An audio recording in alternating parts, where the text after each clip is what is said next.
Muito bom dia a todos, bom dia a todas. Começando mais um Café com Galvão, a nossa resenha da semana. Bom dia a você que chegou agora, diga de onde você está falando, manda um alô pra gente, por favor. Grêmio Joaça, bom dia, que este domingo seja de muitas bênçãos, que assim seja. Célio Alves, bom dia Galvão, bom dia Célio. Eu quero pedir a vocês, por favor, compartilhem nos grupos de esquerda, nos seus grupos progressistas. Bom, o tema de hoje vai ser o apocalipse zumbi do governo Bolsonaro. Antes eu peço que você, por favor, curta a nossa página e também se inscreva no nosso canal TV Galvão no Facebook.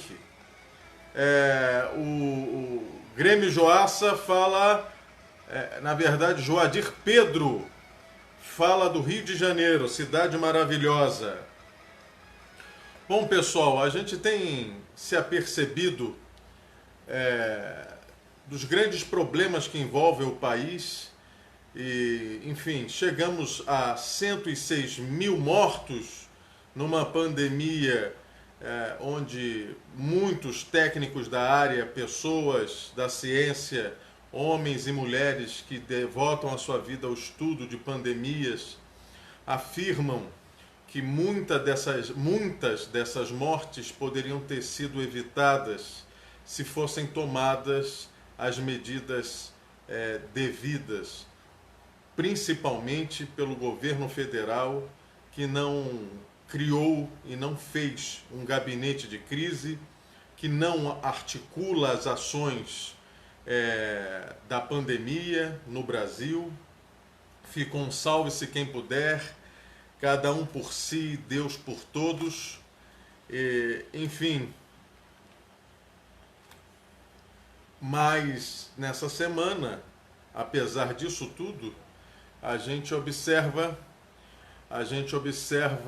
que o Célio Alves fala de Boa Viagem, Ceará, grande estado do Ceará. Quero mandar também um abraço para o John, estou vendo o rostinho de vocês todos, muito obrigado pela presença.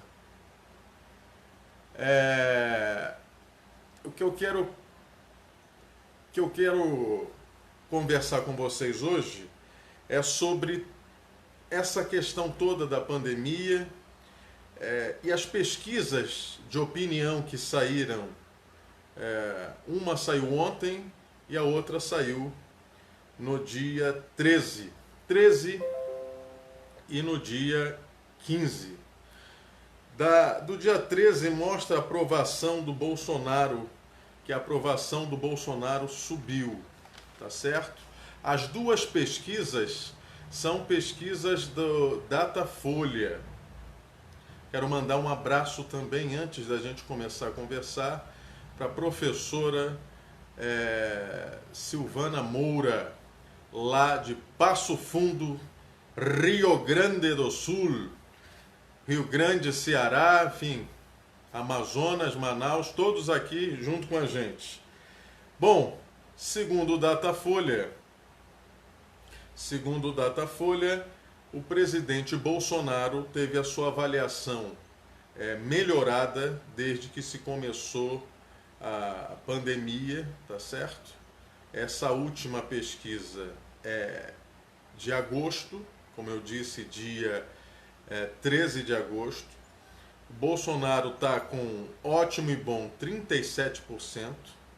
A última pesquisa mostrava que ele estava com 32%. Ele ganhou alguns pontinhos percentuais aí muito importantes para ele, né? De regular, a última pesquisa mostrava que ele estava com 23%, subiu para 27%. E de péssimo e ruim, ele estava com 44% na última pesquisa, feita em junho, e agora com 34%, desceu 10 pontos. Muitos acreditam que é devido à questão da ajuda, né? Enfim, dessa ajuda que ele queria dar só R$ 200. O Congresso começou a discutir o valor de, enfim, de 500, depois R$ 600, e foi esse valor que ficou.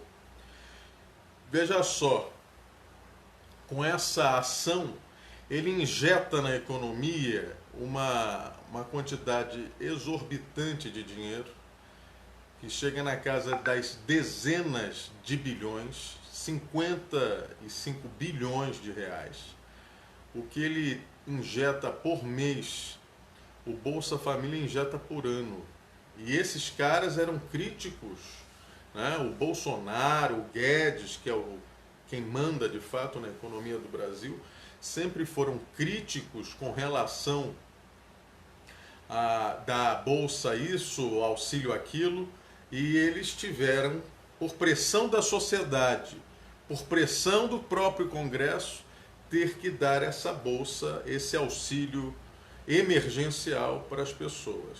E as pessoas, obviamente, estão comprando as coisas, principalmente comida. Principalmente comida. E tem alguns outros que estavam que tem uma segunda fonte de renda, que efetivamente estão aí ou reformando a casa, ou comprando mais alguma outra coisa. Enfim, outros estão segurando esse dinheiro.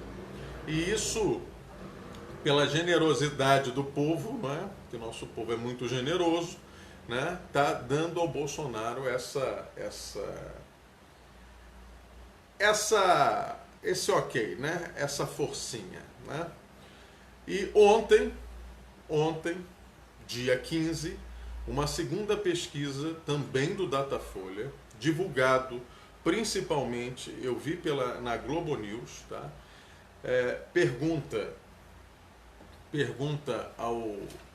A Datafolha perguntou à população o que ela achava do auxílio, das ações do Bolsonaro com relação à pandemia, né? As ações do Bolsonaro na pandemia. Qual era a avaliação das pessoas? Bom, então perguntaram: o presidente Jair Bolsonaro é responsável pelo coronavírus no Brasil? Vamos lá, 49% diz que não é responsável. Pelo amor de Deus, 49%. Metade da população diz que ele não tem culpa nenhuma, não tem responsabilidade nenhuma. Indo de encontro, chocando-se com o que diz os cientistas, os técnicos, as pessoas da área. Né? O governo foi omisso, o governo propagandeou, inclusive, sabotou, inclusive, a questão do isolamento social, né? A questão das medidas sanitárias, inclusive a máscara. O presidente foi um mau exemplo, indo para a rua sem máscara, abraçando os outros, porcamente coçando o nariz e apertando a mão de uma idosa aqui em Brasília. Então as pessoas têm que ter noção da realidade, né? Então 49% diz que o cara não é responsável. 33% diz que o cara é muito responsável. E 16% diz que ele é um pouco responsável. Pelo amor de Deus, né? 2% não sabem. Então, pelo amor de Deus, 106 mil mortos no Brasil, né? E sem ministro da Saúde, está dizendo aqui o Grêmio Joás. 106 mil e ninguém sabe. Nessa mesma pesquisa as pessoas foram perguntadas: você sabe o nome do ministro da Saúde? 83% diz que não sabe.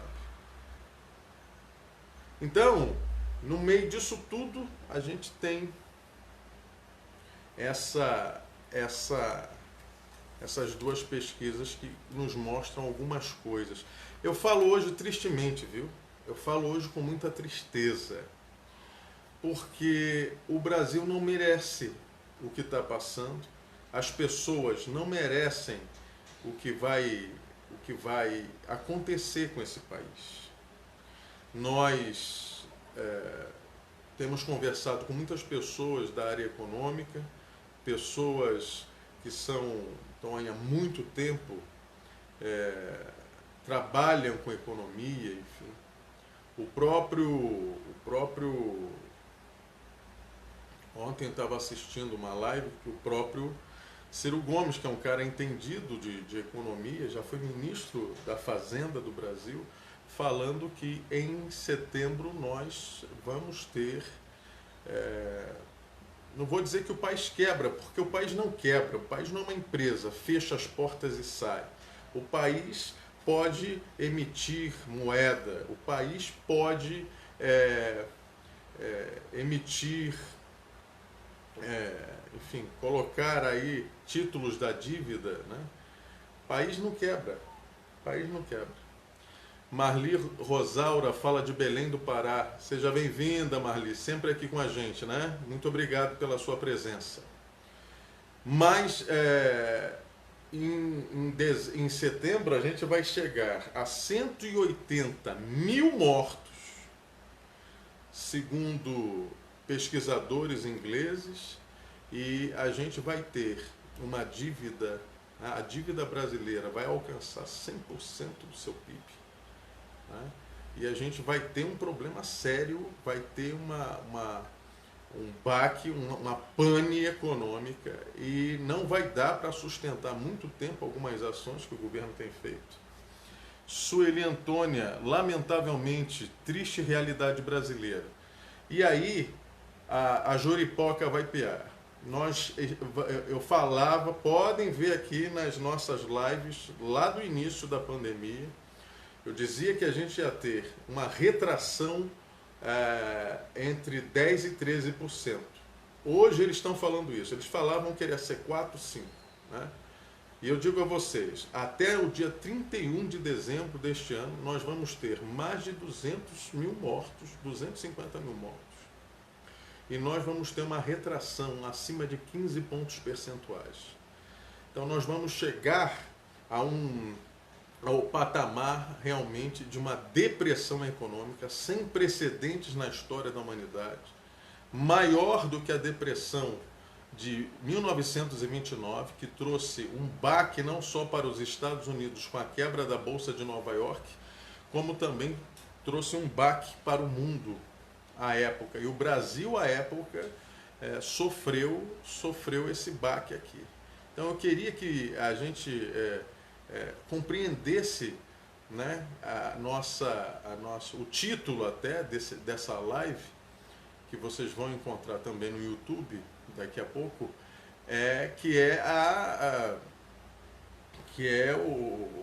enfim,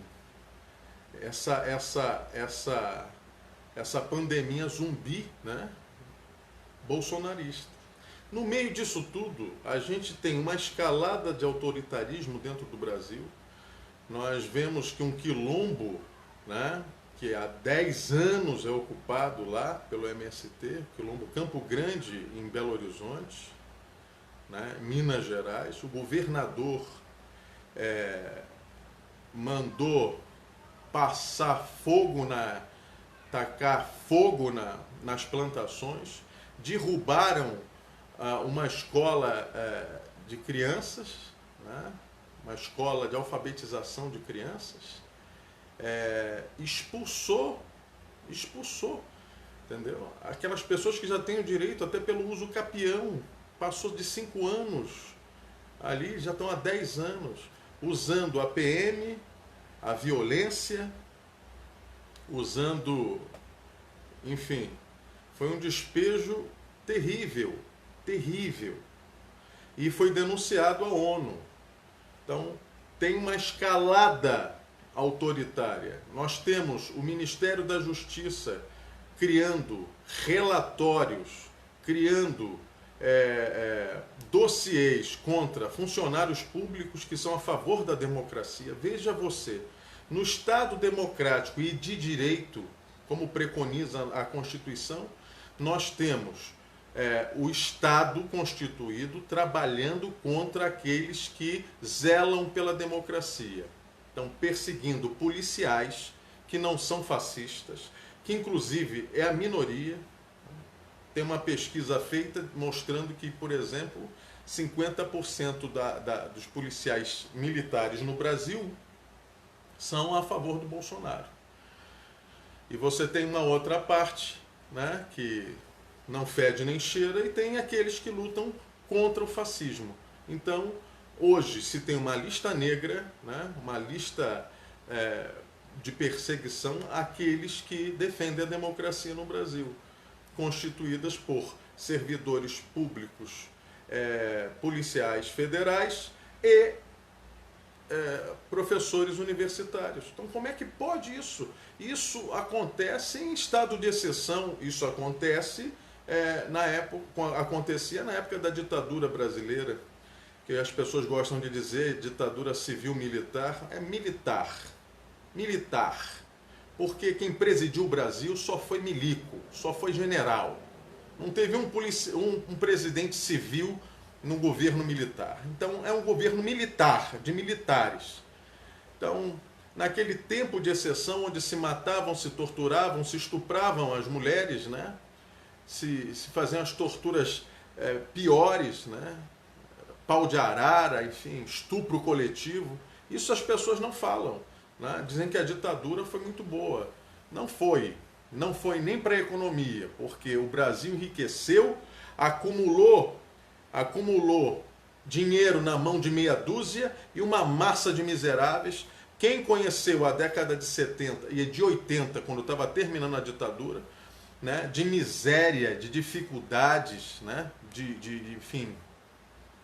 A gente sabe o que é a mãe ter que pegar um quilo de carne e dividir para 6 filhos comerem durante um mês. Então, isso é a década de 80, né, que o resultado de 21 anos de ditadura trouxe ao Brasil. Miséria, segregação, empobrecimento das pessoas. Essa é a grande verdade. Essa é a grande verdade. E diante dessas pesquisas, eu digo a cada um de nós aqui, não adianta. Se as esquerdas, se o campo progressista brasileiro não se unir, né? Se o campo progressista não deixar as picuinhas, as dificuldades, né, da convivência, se não levarem o Brasil acima dos interesses pessoais, nós vamos ter mais 4 anos de Bolsonaro, num segundo mandato com muito mais moral, entendeu? E querendo efetivamente aprofundar a ditadura, né? Porque aí sim a gente vai ver o que é caça às bruxas, aí sim a gente vai ver, porque ele não vai ter um outro mandato, então ele vai jogar tudo no próximo mandato. Nós vamos ter perseguições políticas e nós vamos ter cada vez mais se fechando o regime até se tornar uma ditadura. É isso que vai ocorrer se o campo progressista, as esquerdas principalmente, né, o pessoal de centro, né, a burguesia liberal não tomarem consciência do perigo político, né, que ronda o nosso país. Minha gente, não adianta, isso eu já vi aqui na página, já vi em outros grupos das redes sociais nos quais nós participamos, não há diálogo com o bolsonarista. Bolsonarista é o fanático religioso que atua efetivamente longe da razão, aparteado da razão, aparteado do bom senso, aparteado, enfim, de algo que é próprio da natureza humana, que é do diálogo. Com eles não tem isso. Fanatismo religioso, né? Principalmente os pentecostais, principalmente o pessoal da teologia da prosperidade, né? Principalmente também o pessoal ligado à Igreja Católica Carismática. Não há diálogo. Essa gente está no colo do bolsonarismo. Essa gente está deitada no berço esplêndido do fascismo brasileiro, da perseguição política. E eles idolatram o Bolsonaro, idolatram a figura do Bolsonaro como uma figura incorruptível, como uma figura que só tem qualidades. Eles divinizaram o Bolsonaro de tal forma que eles não se apercebem que ele é um político tacanho, medíocre, porém com uma esperteza política, porque todas as ações do Bolsonaro é para a sobrevivência política dele e da sua família. Não se apercebem das ligações perigosas do Bolsonaro com os milicianos do Rio de Janeiro e hoje do Brasil. Não se apercebem que o cara do escritório do crime botava a mulher e botava a mãe para trabalhar no escritório, no gabinete do Flávio Bolsonaro no Rio de Janeiro, que essas pessoas ligadas a ele estão envolvidas na morte, no assassinato covarde, cruel, estúpido, imbecil, né, da Marielle.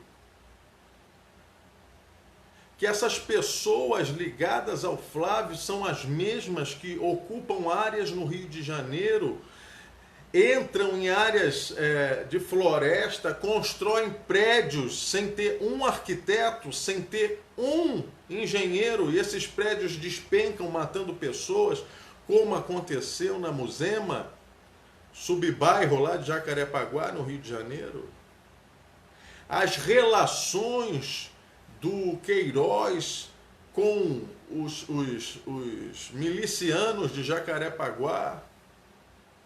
Então essas pessoas não se apercebem, porque dos púlpitos das igrejas, eles não estão pregando mais Cristo, eles estão pregando bolsonarismo. Eles estão defendendo a honra deste homem que está trazendo problemas sérios ao Brasil. E sinceramente, eu vou dizer uma coisa para vocês. Eu me sinto às vezes como São João Batista, a voz do que clama no deserto. Mas eu quero, quando isso tudo passar, isso vai passar, saber que a minha filha, e no dia que eu tiver netos, enfim, essas pessoas sempre vão saber que eu estava do lado certo da história.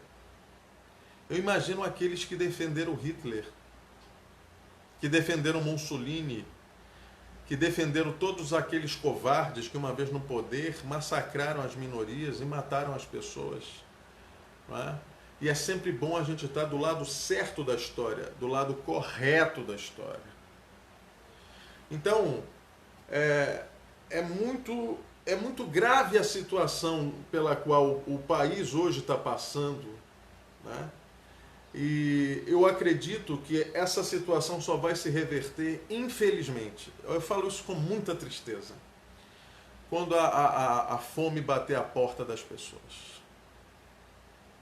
Essas pessoas que hoje defendem o Bolsonaro de forma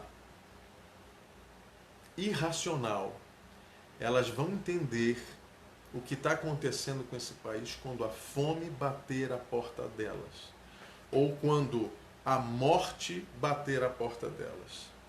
Quando nós tivermos 250 mil mortos, né, num universo de 200 milhões de pessoas,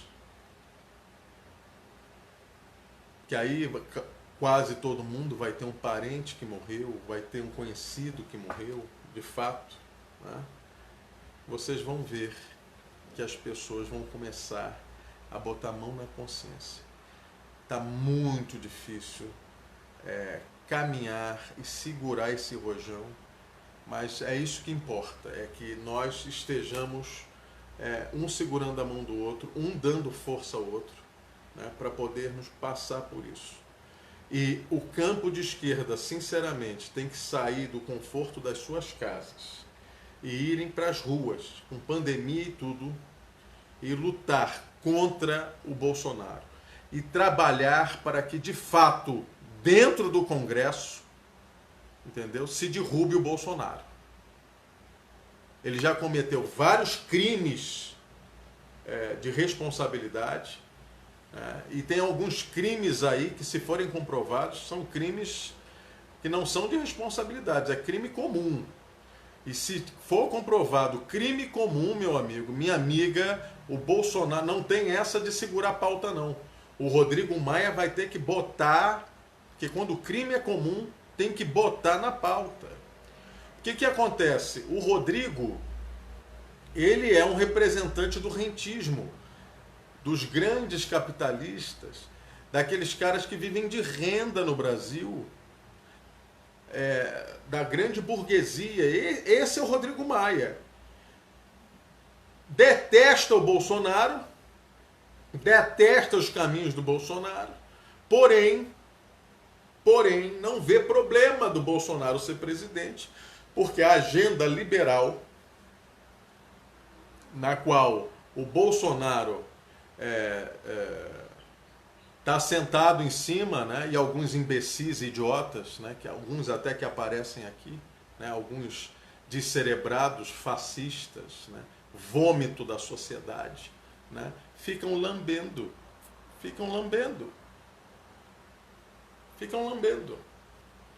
Estão fazendo mal a eles próprios, esses estúpidos, energúmenos, perdão da palavra.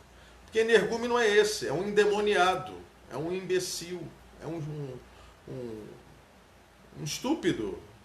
Tem grau de retardamento mental, sem querer ofender quem tem. Então essa gente é que dá sustentação política a ele.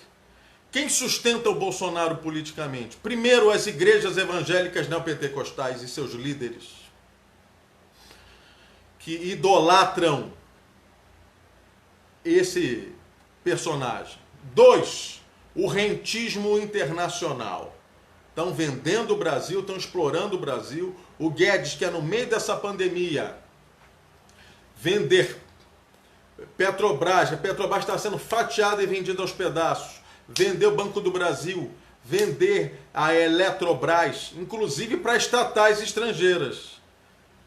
Então, os interesses estrangeiros acima da questão nacional. Você sabe que quando você privatiza qualquer coisa, principalmente na área de serviços, na área elétrica, sobem as contas de luz, as contas de energia. Quem é que paga por isso? Você, meu amigo, você, minha amiga, nós que somos idiotas. Que eu às vezes acho isso, que os idiotas somos nós, que permitimos que essas amebas, né, façam com a gente o que eles sempre fizeram. Ainda tem, aí eu digo aqui, entrou um pastor, que eu não vou citar nomes, né? Meu irmão, vá se converter, vá pregar Cristo. Você está idolatrando um homem que você vai se arrepender depois. Larga de ser idiotizado, meu cara. E aqui não é lugar para vocês. O senhor devia estar na igreja essa hora, pregando para os outros. Tá certo? Não vem aqui falar besteira com gente politizada. Tá certo? Vá com Deus, como diria a cantora sertaneja. Então, vamos nesse momento, né, criar consciências. Porque isso que a gente está fazendo aqui, de graça, que eu não cobro nada, eu não peço apoio a nada. Não é porque não precisa, não. É porque a gente precisa esclarecer as pessoas da caca que elas estão fazendo, dando suporte a esse tipo de gente. Essa gente que engana os outros. Ter consciência é algo que dói nas pessoas, porque ter consciência faz com que a gente se aperceba do mundo em que vivemos, as dificuldades e as peripécias daqueles que nos enganam. É muito mais fácil a gente fingir que não vê, né, trocar o sofá, do que resolver o problema. Essa é a grande questão. Não podemos viver de ilusões. Não podemos viver de promessas. Porque a comida tem que estar na mesa todos os dias. A criança tem que estar na escola matriculada. Entende? Você tem que pagar o seu aluguel. Você tem que pagar o financiamento da sua casa. Isso são coisas concretas que vocês vão ver que a partir de setembro a coisa vai piorar e muito. E muito. Essa semana a gente viu que a movimentação do Guedes, a movimentação do Rodrigo Maia, a movimentação do Alcolumbre, né, com relação, pressionando para que o governo faça as privatizações, entregue tudo, acabe com tudo. Né? Por que será? Então, quando eu digo para vocês, né, e falo sobre o nosso tema de hoje, que é o apocalipse zumbi Bolsonaro, é porque a gente está vivendo realmente numa crise multilateral, multifacetada, complexa, que vai ser muito difícil. Isidoro diz: bom dia, companheiros. Então, a gente precisa realmente pressionar para a saída desse homem. Tem um processo no TSE para anulação da chapa. Anulação da eleição do Mourão e do Bolsonaro.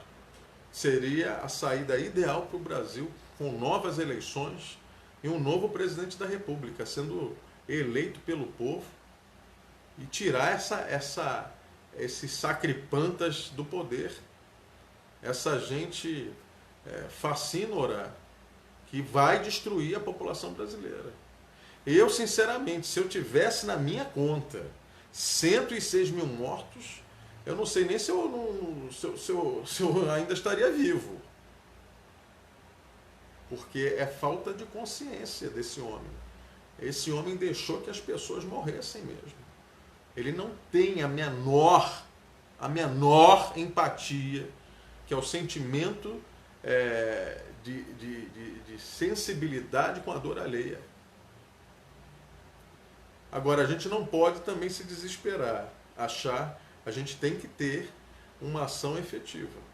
Agora, a tática do campo progressista de deixar o Bolsonaro sangrar até a eleição, ele corre um sério risco de ser reeleito. Mesmo.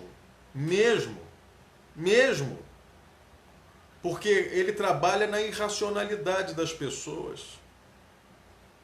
Ele trabalha com sentimento. O brasileiro vota com sentimento, o brasileiro não vota com cérebro. Infelizmente, vai primeiro a questão sentimental. Ele usa a fé, a religião. Quem é que pode contra Deus? Ninguém pode contra Deus. Se a pessoa é divinizada, com todos esses defeitos, né, por não ter amor ao povo brasileiro, por achar que o brasileiro é uma sub-raça, por falar mal de homossexual, por falar mal de mulher tem que ganhar menos porque engravida. Né? Esse homem vai entrar para a história e a história vai condená-lo. A história não vai ter piedade de Bolsonaro. Mas até lá, quantos precisarão morrer numa pandemia dessas? Quantos vão passar necessidade e fome numa pandemia dessa? 1 bilhão de reais foi gasto nessa brincadeira de ajuda emergencial para funcionários públicos. Funcionários públicos. 70 mil militares pediram e receberam. Como é que pode isso? Quem é que vai pagar isso? Quem vai ser responsabilizado por isso? Enquanto aí milhares e milhões de pessoas aí, de famílias, estão precisando e não têm acesso ao benefício. E ele percebeu agora que pagar esse auxílio aumentou o Ibope dele, aumentou a aprovação dele. O que ele vai fazer? Né? Ele vai furar o teto de gastos. Nós, progressistas, sempre fomos contra a questão do teto de gastos. A gente sabe o que foi feito na Câmara pelo Temer para criar um teto de gastos de investimento social. Quantas emendas esses deputados canalhas que se venderam, muitos da bancada religiosa, para segurar o teto, botar um teto de gastos na área social. Porque o dinheiro que você paga. O dinheiro que você paga em impostos, quando compra 1 quilo de feijão, quando paga seu imposto de renda, quando compra 1 quilo de açúcar, o seu imposto para essa gente é para pagar banqueiro, pô. 51% de tudo que é arrecadado. 1,5 trilhão, 2 trilhões de reais. 51% é para entregar para banqueiro. Você já parou para refletir sobre isso? Que você trabalha quase 4 meses por ano para pagar impostos? Você já parou para pensar sobre isso? Você, mulher, e essa nossa página aqui, que eu quero agradecer a vocês, nós chegamos hoje a praticamente 32 mil curtidas, com quase 40 mil seguidores. Nós temos aí 53% das pessoas que nos seguem nessa página são mulheres, graças a Deus. Você, mulher, onde tudo é injusto para você, sua carga horária é altíssima, sua escolaridade é maior, mas você ganha menos que um homem para fazer a mesma função em média. Temos agora a história de uma criança de 10 anos, uma menina que foi estuprada pelo tio por anos. Ela é engravida e o Estado brasileiro não quer permitir que essa menina aborte um filho de um estupro. Filho de um estupro. Né? E uma criança de 10 anos, como é que vai ter um filho? Então, a gente vive num país realmente hipócrita, onde até a discussão do aborto tem que ser feita de forma honesta e sincera. Eu tenho minhas dificuldades até com relação ao aborto, viu? Que eu acho que nenhuma vida deve ser ceifada. Mas o que está na lei hoje deve ser cumprido. Se a lei diz que se a mulher que sofre estupro tem esse direito, o Estado tem que garantir. O engraçado é que os religiosos que são contra o aborto são os mesmos religiosos que são a favor da milícia e da morte de seres humanos.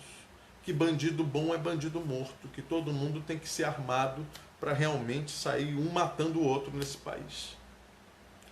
E parece que o Bolsonaro quer isso porque ele está dentro do lobby da arma, não é? Deve ter seu lucro, né? E quer que você sente o dedo no outro. Entendeu? Então a nossa luta agora é criar consciência. Converse com um parente seu bolsonarista.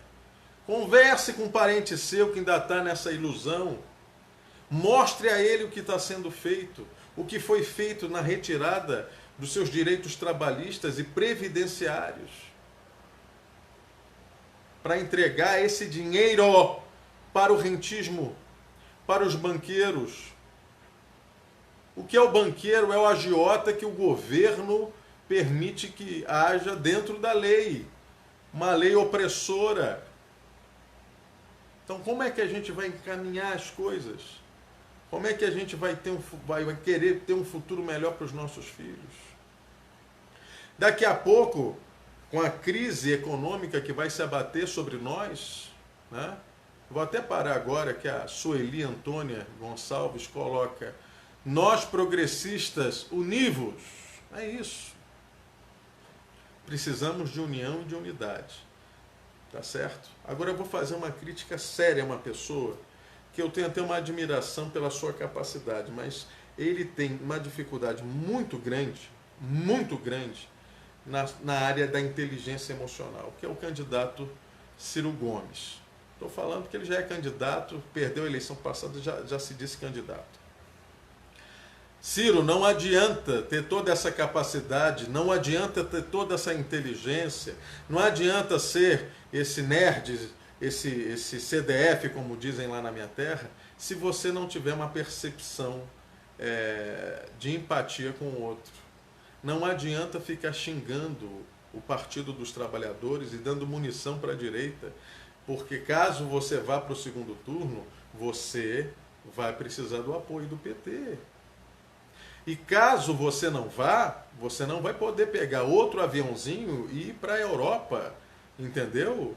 Você vai ter que apoiar. Porque todos aqueles que a partir de agora se omitirem, né, eles são a favor do mal. Eles são a favor do fascismo. Então, senhor Ciro Gomes, o senhor não é mais um menino. O senhor precisa ter responsabilidade política. Sugestão, faça o que o Brizola faria. Quantas vezes o Brizola abriu mão dos próprios interesses em favor dos interesses do Brasil? Façam o mesmo. E isso sim vai engrandecer sua biografia. Porque presidência da República, já dizia o Tancredo Neves, é destino.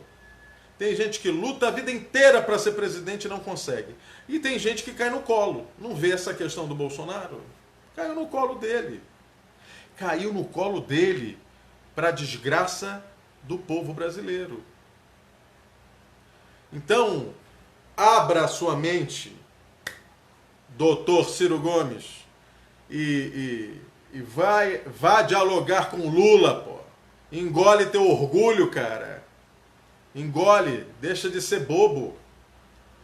Deixa de ser bobo. Você tem incapacidade para entender o que eu estou falando. Larga esse orgulho bobo e vá se entender com Lula, com o PSB, vá se entender com o PCdoB, vá se entender com as pessoas. Você vai ver. Né? Trate de Brasil e esqueça o passado, porque quem vive olhando para trás cai no buraco.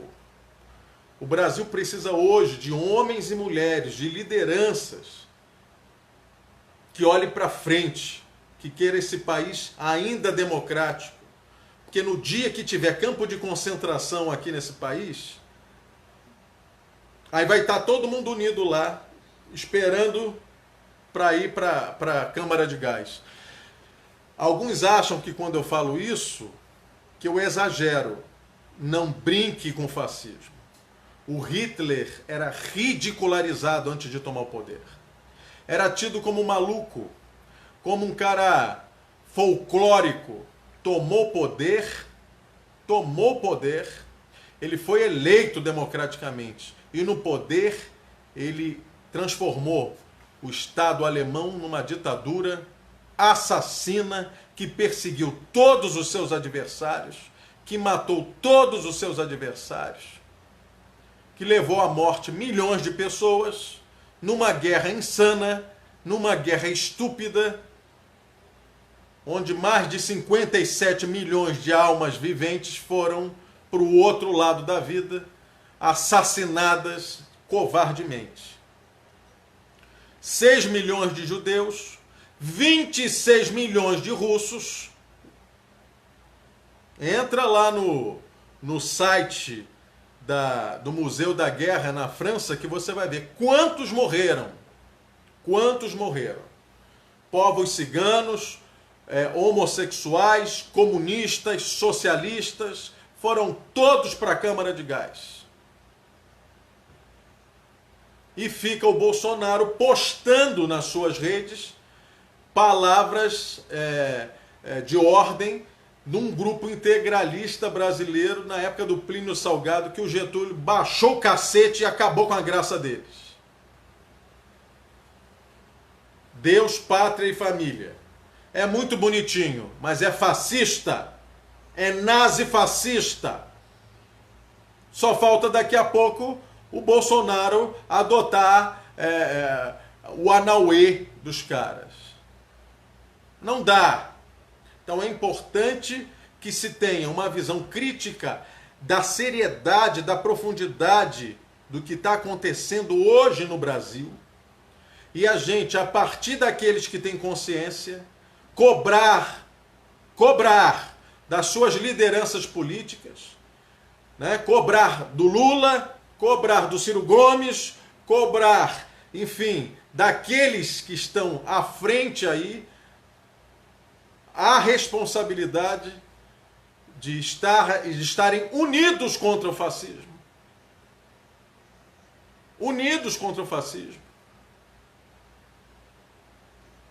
E a favor do povo brasileiro. Primeiro se derruba o Bolsonaro, dentro dos parâmetros que a democracia diz e permite, sem golpes, mas que se derrube ele democraticamente. E que o senhor Rodrigo Maia seja obrigado pela população brasileira a cumprir o seu papel de presidente da Casa do Povo. E não ficar bajulando, né, mercado financeiro e nem ficar salvaguardando, né, as sacanagens que o Bolsonaro vem colocando no lombo do povo. Esses caras não são donos do poder. Todo poder emana do povo.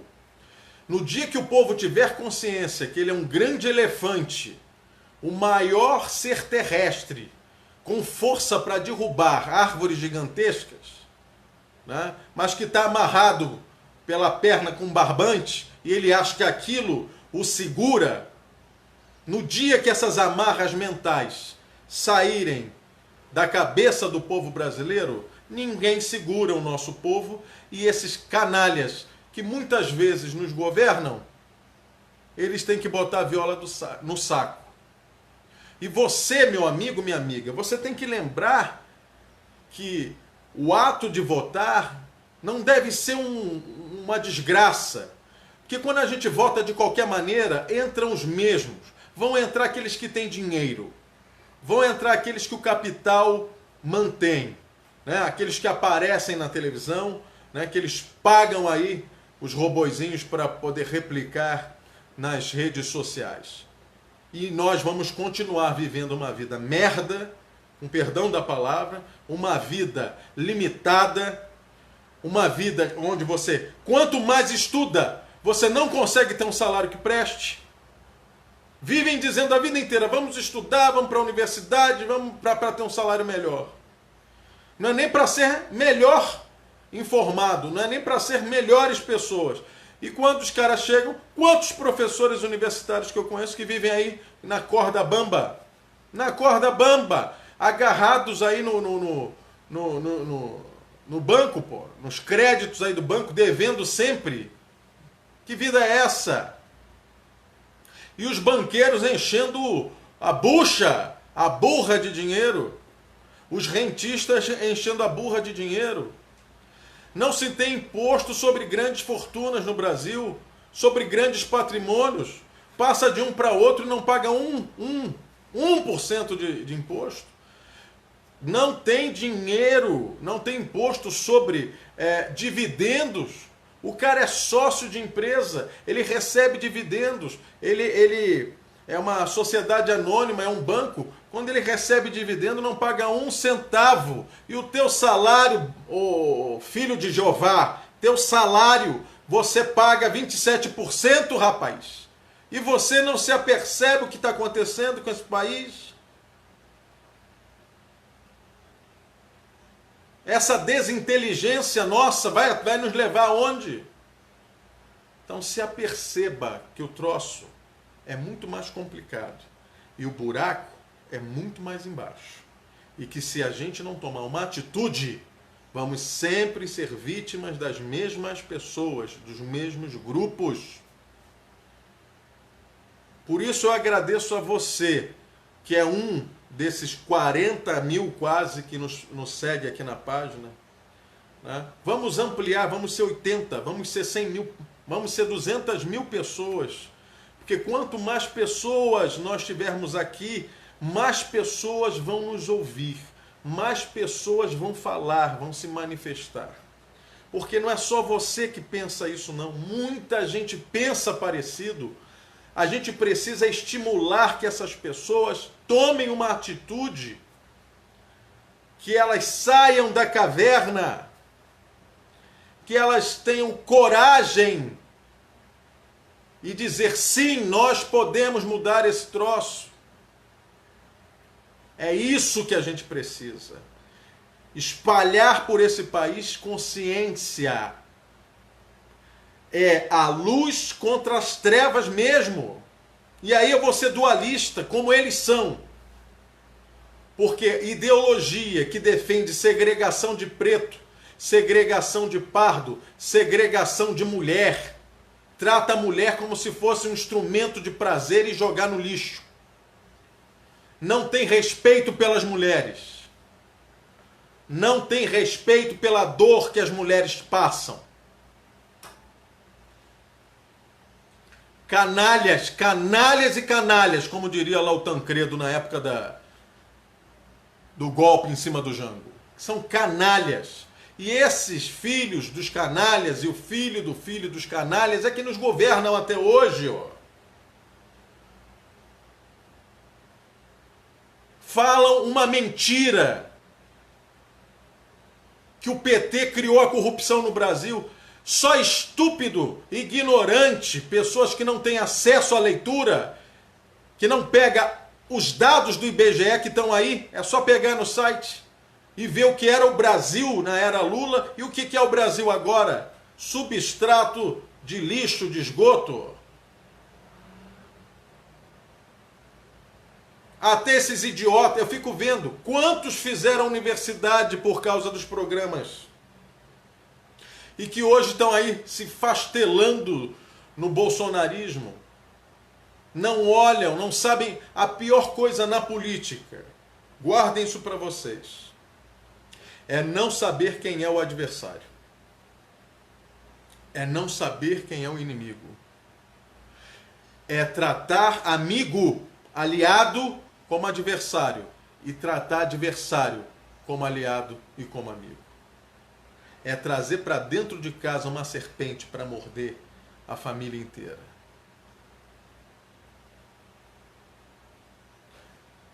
Existia um homem, presidente da ABI, Barbosa Lima Sobrinho, que ele dizia que só tem 2 partidos no Brasil. Isso vale para hoje, para ontem, para sempre. Para sempre.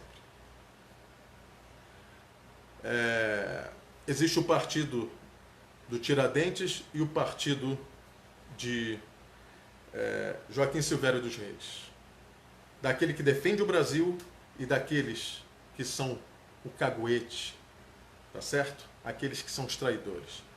Tiradentes morreu enforcado, teve seu corpo decepado e colocado do caminho do Rio à Vila Rica, hoje Ouro Preto, né? Para que todos no caminho vissem o que acontece com quem vai contra os poderosos.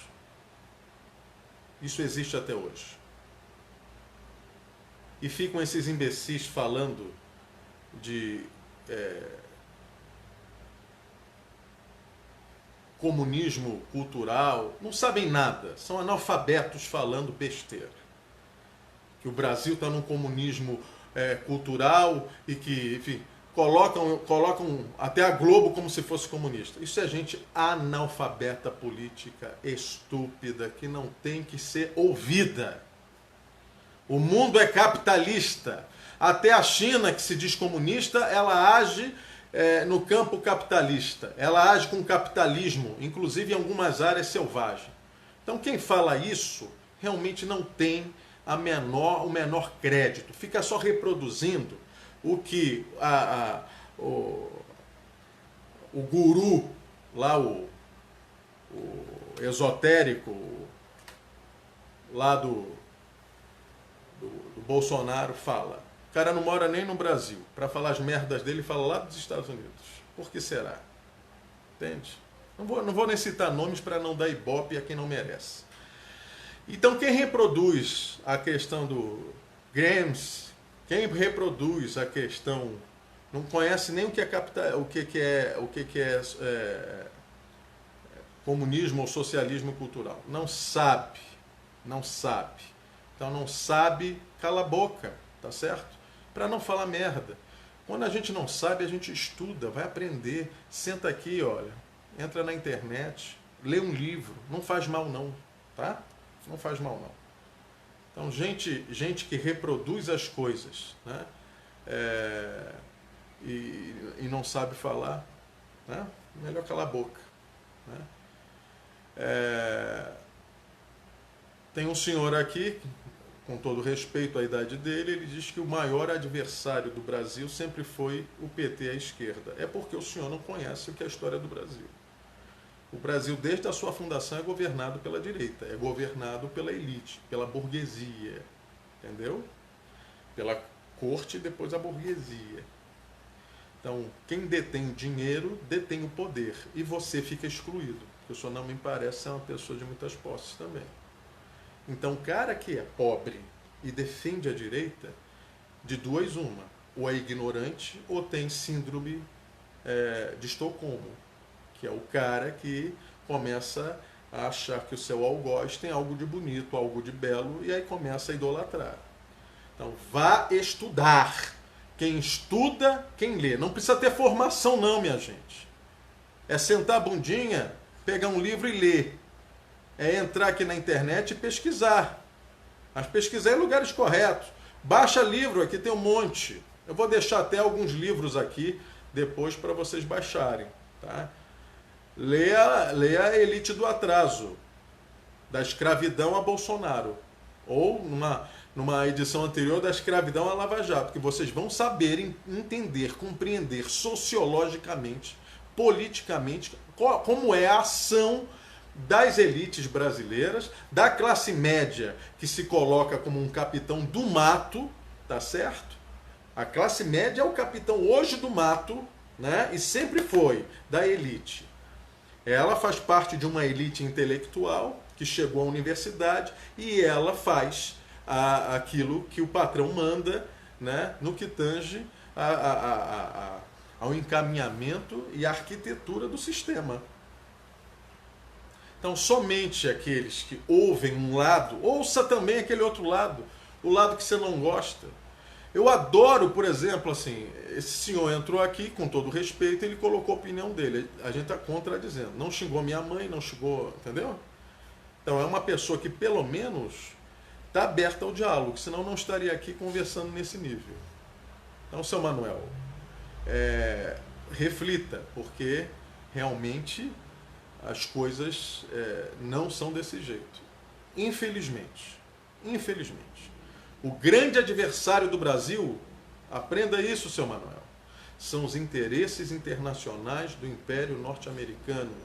São os interesses das transnacionais, do que as pessoas gostam de chamar de multinacionais. São elas, as grandes corporações, que são os maiores inimigos dos estados nacionais, tá? E do Estado brasileiro.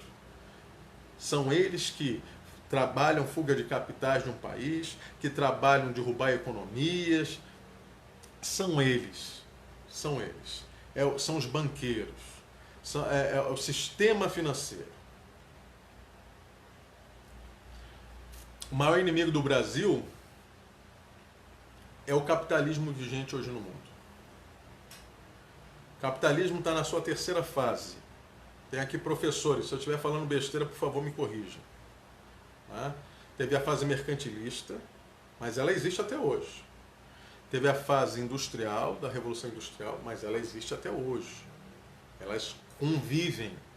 E a gente está numa terceira fase do capitalismo, que é o capitalismo do rentismo, o capitalismo financeiro, o capitalismo da lavagem de dinheiro. Veja só, lá em cima, eles lavam dinheiro do tráfico de drogas, do tráfico de armas, do tráfico de seres humanos, do tráfico de órgãos. Ninguém se importa lá em cima de onde vem teu dinheiro, não. Por isso existem paraísos fiscais. E aí fica aí o pessoal, eu estava assistindo o Ciro Gomes ontem falando, eu assisto a todos, e ele falando como é que pode, o Meirelles foi candidato a presidente, tem dinheiro no paraíso, em paraíso fiscal. O Amoedo, que, Um monte de gente, não, a Moeda é bacana, a Moeda é avançado, avançado o cacete. O Novo é o partido do Itaú, porra. É o partido dos banqueiros. Eles tinham esses interesses ali em um partido, em outro, na direita, e criaram o próprio. Até a cor é laranja, é a cor do Banco Itaú. O Amoedo tem dinheiro lá fora, no mercado, em paraísos fiscais. Em paraísos fiscais. A Sueli de Cristo, minha querida, ainda bem que é de Cristo, porque o que você está falando parece que é do diabo. Né? Que o Bolsonaro cortou as mamatas e a esquerda... olha, vou te falar uma coisa. Ele está criando agora um novo SNI, o SIM com C. Já vai botar não sei quantos cargos comissionados lá. Não tem, ele está botando na mamata o pessoal dele. Então não seja ingênua, minha querida. Não seja ingênua. Isso aí é realmente boa fé. É que ele tá usando da sua boa fé. Você é uma pessoa que tem boa fé. Boa fé. Não tenha boa fé. Tenha fé coerente. Não entre no senso comum. Tenha o bom senso. Se você está vendo que tem cara de jacaré, boca de jacaré, rabo de jacaré, minha querida, não pode ser outra coisa senão jacaré. Se estão te dizendo que é outra coisa, bota as barbas de molho, viu? Conselho de amigo. Conselho de amigo. Então, eu acho que é muito importante para todos nós termos essa consciência. Então vai com o que disse o Barbosa Lima Sobrinho, que dedicou uma vida inteira contra ditaduras, contra opressões, né? Existem dois partidos, o do Tiradentes e do Joaquim Silvério dos Reis. Fique com Tiradentes. Fique com Tiradentes. Nesse apocalipse zumbi, Bolsonaro, que a gente está vivendo, com pandemia, com gente não querendo assistir a população, com má vontade de dar auxílio, né? Só deu auxílio por causa de ação das oposições no Congresso, né? Enfim, não tendo uma perspectiva econômica boa pela frente, não tendo uma perspectiva democrática pela frente, lute, porra. Lute. Sua vida tem que ser a sua luta. Lute. Se não for por você, lute pelo seu filho, lute por quem você ama, por quem você tem a obrigação de proteger o futuro. Lute para que o seu filho consiga entrar na universidade e na faculdade. Eu fiquei vendo uma reportagem ontem de um rapaz que está fazendo doutorado, foi convidado para uma universidade estrangeira, mora na Baixada Fluminense, no Rio de Janeiro. Quem conhece sabe da miséria que tem ali, das dificuldades. O pai ganha R$ 1.100 por mês. A mãe ganhava mais 1.100, entendeu? E o filho está fazendo doutorado, e o filho, enfim, isso por causa de programas sociais criados num governo popular. Popular. Toda vez que quiseram derrubar um governo nacionalista ou popular, eles usavam a história do moralismo. Você acha que alguém fica rico no Brasil se não for pela loteria, né? Ganhou na loteria, se não for pelas vias normais, fica rico? Rico que eu falo é ter os meios de produção, é ser burguês. Ninguém vai ser burguês ou se ganha, né? Uma herança, enfim. Tirando isso, é rentismo, é exploração, é roubo, é sonegação de imposto, entendeu? O capitalismo é isso. O capitalismo não é outra coisa. O que a gente precisa é de um sistema novo em que as pessoas sejam incluídas, né? Que os impostos voltem para a maior parte da população em serviços de boa qualidade. Porque a gente não precisaria fazer o que acontece, esse esforço sempre para ganhar dinheiro, para ter alguma coisa, para ter não sei o que lá, esse inferno que é. Porque fora do Brasil, você vai para a Europa, você vai em Portugal, Você não precisa ter carro, meu querido. Você tem um sistema de transporte que é muito melhor do que você se aborrecer num trânsito qualquer. Você não precisa ter plano de saúde, porque você tem um hospital público, entendeu? Então, você não precisa ter muito dinheiro para ter o mínimo da qualidade. O mínimo da qualidade. Você não precisa. Você não precisa. O que você precisa é de um Estado eficiente, que funcione. E você cobre esse funcionamento dele. Entende?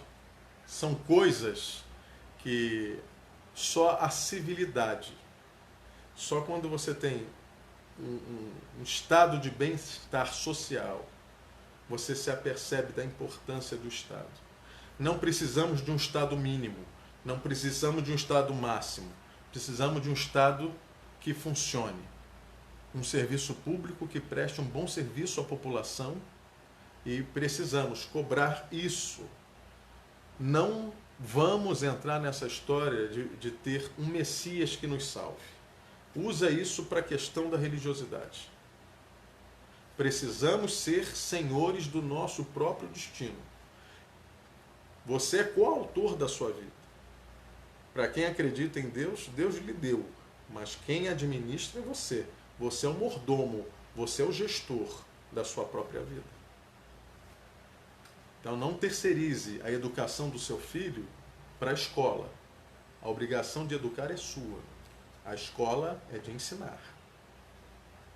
Não terceirize a responsabilidade política de tomar as rédeas deste país. A responsabilidade é sua.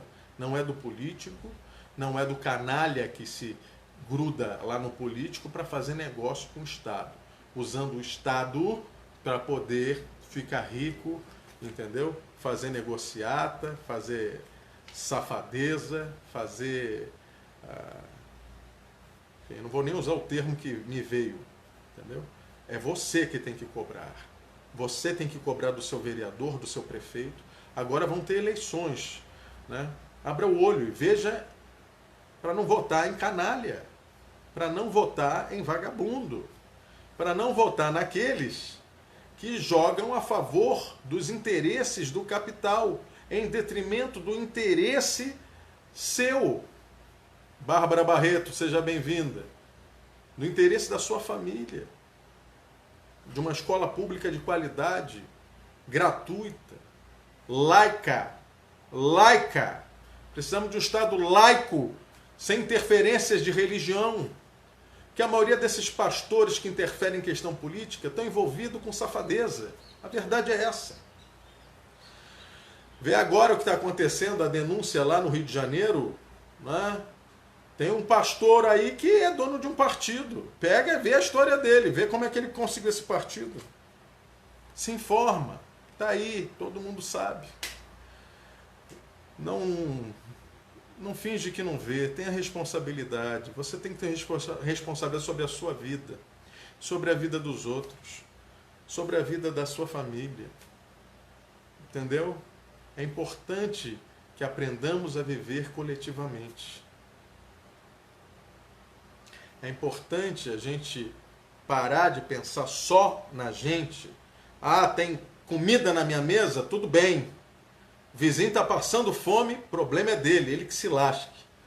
Enquanto a gente tiver essa mentalidade, esse país não vai ser uma nação de primeiro mundo. A gente só vai aprender a ser uma nação no dia em que a gente aprender a ser de fato solidário com a dor do outro. E isso é exercício. Os músculos precisam de exercício. O cérebro precisa de exercício. Você lê, você estuda, né? E a solidariedade humana, ela precisa ser exercitada.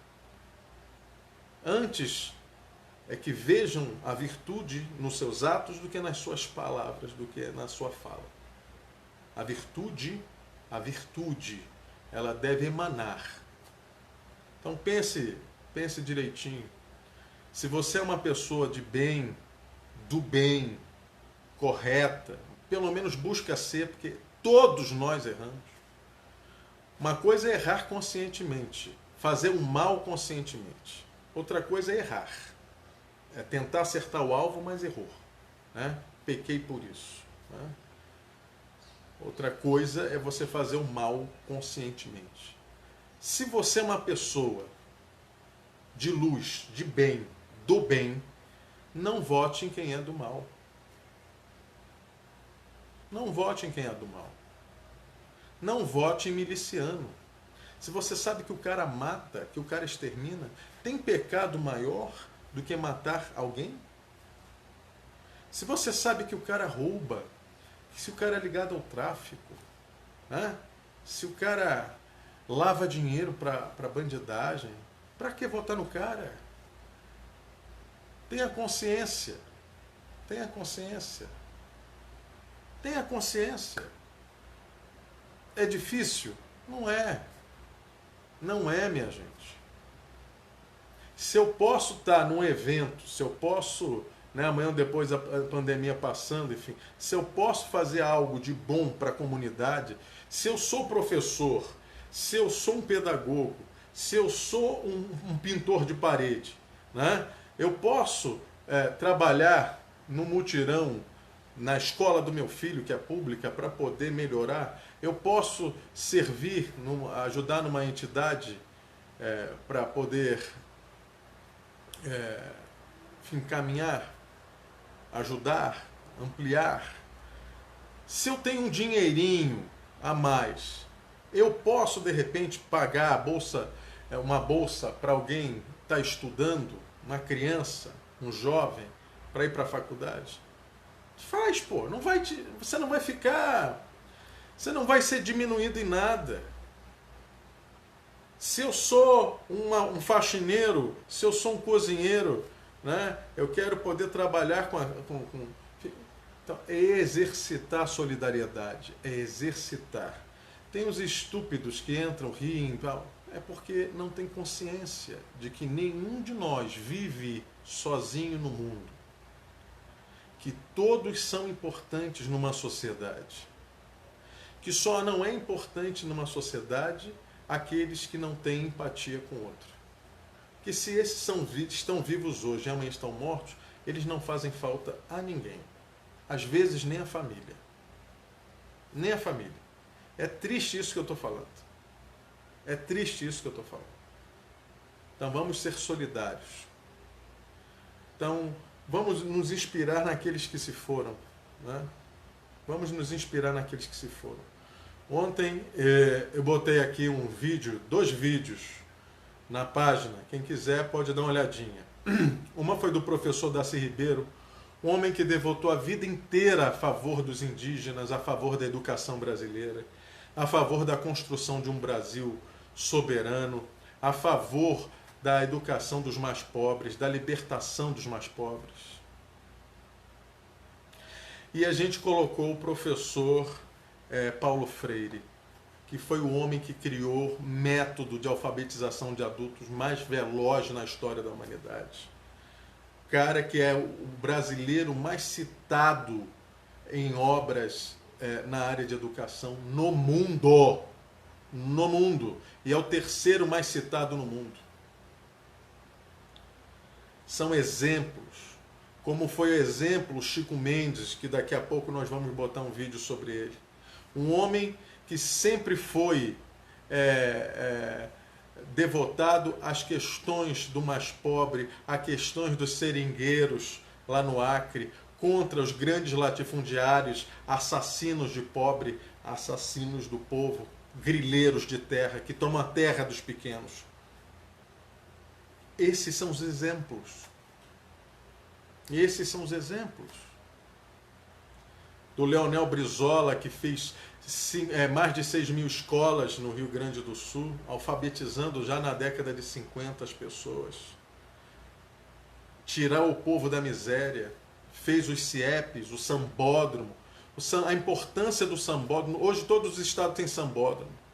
A importância do sambódromo, minha gente, é pegar a cultura popular e botar num outro patamar de destaque. Isso o Brizola fez.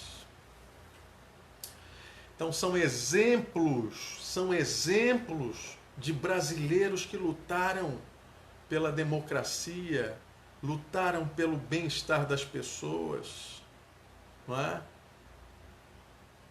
Então, eu acho que é importante que a gente tenha essa... Né, a Zilda Arnes,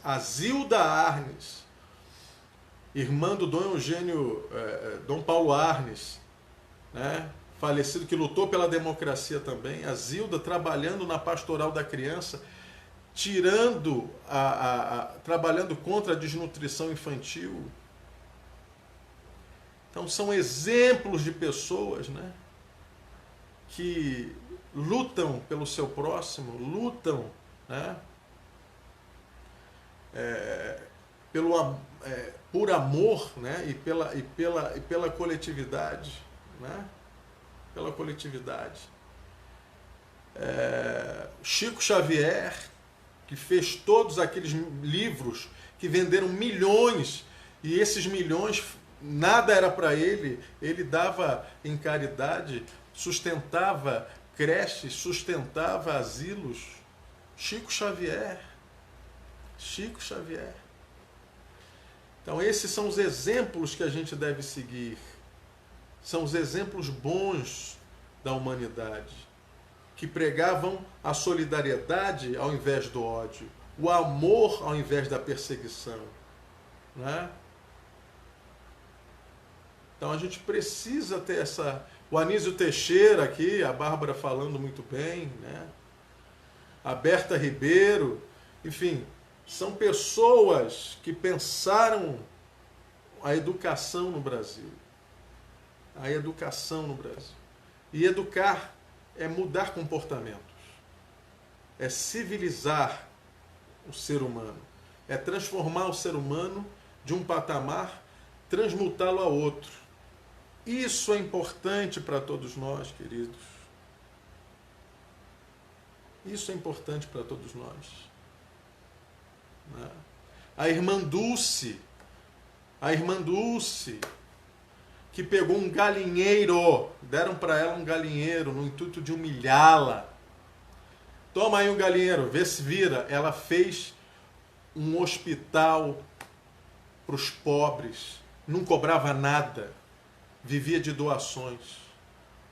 Um hospital para os pobres melhor do que qualquer hospital público.